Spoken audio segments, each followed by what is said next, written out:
Garuda Calling. Ini yang tunggu-tunggu di bulan Maret. Kita kembali lagi yang ke penonton sepak bolanya. Sudah ada berapa 41 yang dipanggil dan sudah ada beberapa yang kayak dipastikan juga tidak mungkin hadir, ada yang cedera dan juga mungkin tidak hadir. Kita mulai dulu dari barisan penjaga gawang.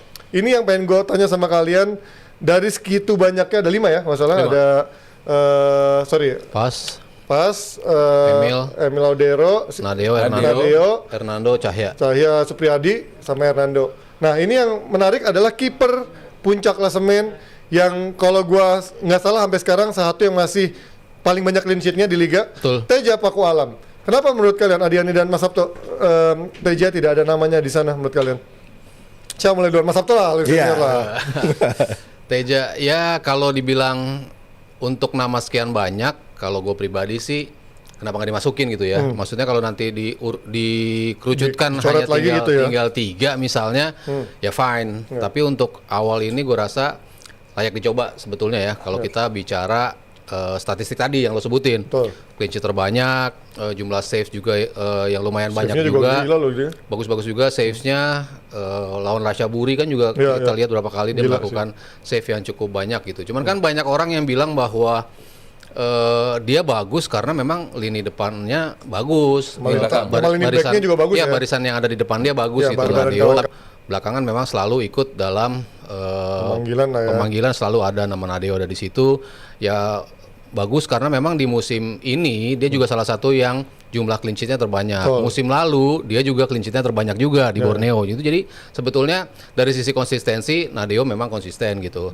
Hernando Ari karena mungkin dari sisi timnasnya dia paling banyak main juga dibandingkan Nadeo dan juga Cahya Supriyadi gitu. Walaupun belakangan di U22 dan U23 Cahya Supriyadi yang sering bermain gitu ya. Cuman kalau untuk di timnas seniornya mungkin yang paling lama malang melintang yang udah pernah bermain dengan pemain-pemain yang akan ada di depannya ya memang Hernando Ari gitu. Jadi wajar kalau Nadeo dan ada Hernando di situ juga. Mungkin preference dari skill set Teja aja sih yang menjadi pemikiran dari John Herdman. Mungkin juga dari segi distribusi Teja mungkin bukanlah penjaga gawang yang nyaman untuk bisa distribusi dengan kakinya dengan akurat dan bermain-main kombinasi pendek dengan para defender dari timnas nantinya kalau dibutuhkan untuk build up dari area pertahanan pun juga kalau long ball mungkin akurasinya bukanlah yang terbaik, tapi dari segi shot blocking dan lain-lain ticks all the box sebenarnya Teja Paku Alam, dan juga dia punya pengalaman berlaga di Asia yang cukup oke.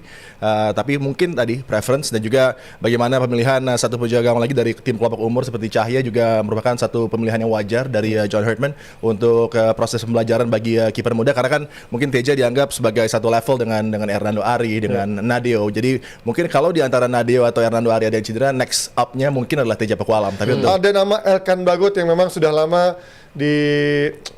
ditanya-tanya kapan nih dia balik, apakah mungkin setelah berganti pelatih dia akan kembali, tapi sudah ganti pelatih kedua kalinya dia pun belum menunjukkan respon iya apa tidaknya. Apakah ini hanya menurut kalian formalitas dipanggil dulu aja tapi belum tentu dia akan menjawab? Lu gimana ngeliat tadi? Ngeliat Elkan Bagot nih?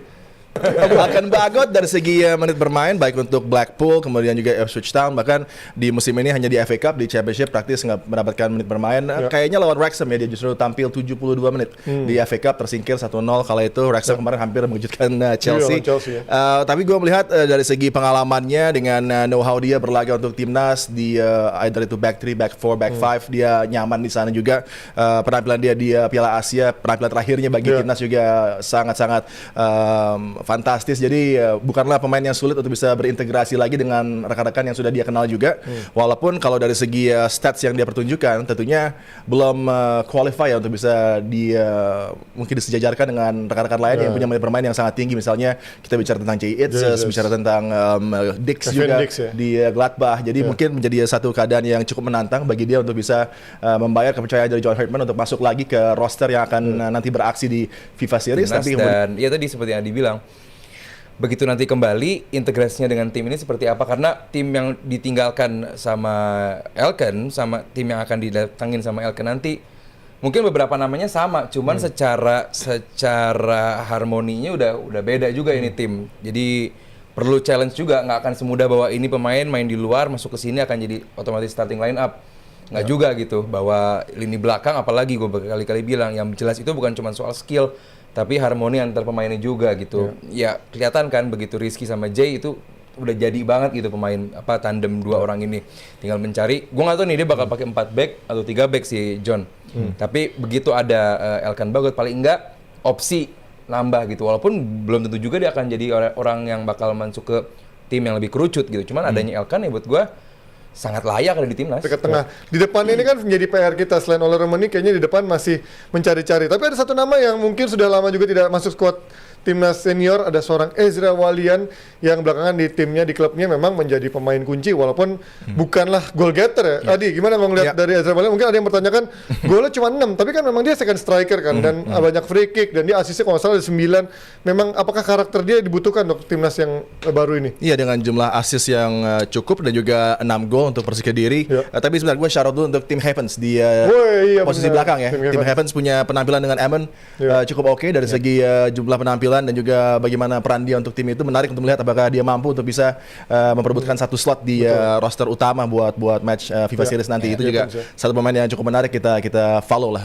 tim Heavens. Tapi kalau kita lihat Ezra Walian yang sudah akan kembali dengan apa yang dia tampilkan untuk Persik Kediri, fleksibilitas tampil di kedua flank tapi mostly di sektor sebelah kiri, kemampuan dribblenya, kemudian koneksi dengan para pemain di lini tengah dan depan, dan juga kemampuan set piece-nya yang sangat istimewa. Dan di era saat ini tentunya set pieces akan menjadi pemikiran dari John Herdman juga, dan ini salah satu eksekutor handal yang berpotensi untuk bisa dimainkan oleh Indonesia kalau dibutuhkan di saat-saat krusial juga untuk membutuhkan cara lain untuk mencetak gol. Jadi kita lihat ini masih terlalu dini karena skuadnya masih profesional, masih ada 18 pemain yang akan dicoretkan untuk menentukan skuad final menuju FIFA Series nanti. Terlalu dini untuk menyimpulkan. Kita lihat apakah John Hartman akan ada kejutan-kejutan tertentu mencoret mungkin pemain yang tadi kita pikir pasti masuk, taunya tidak masuk, atau juga mungkin ada yang tadi tidak masuk justru masuk.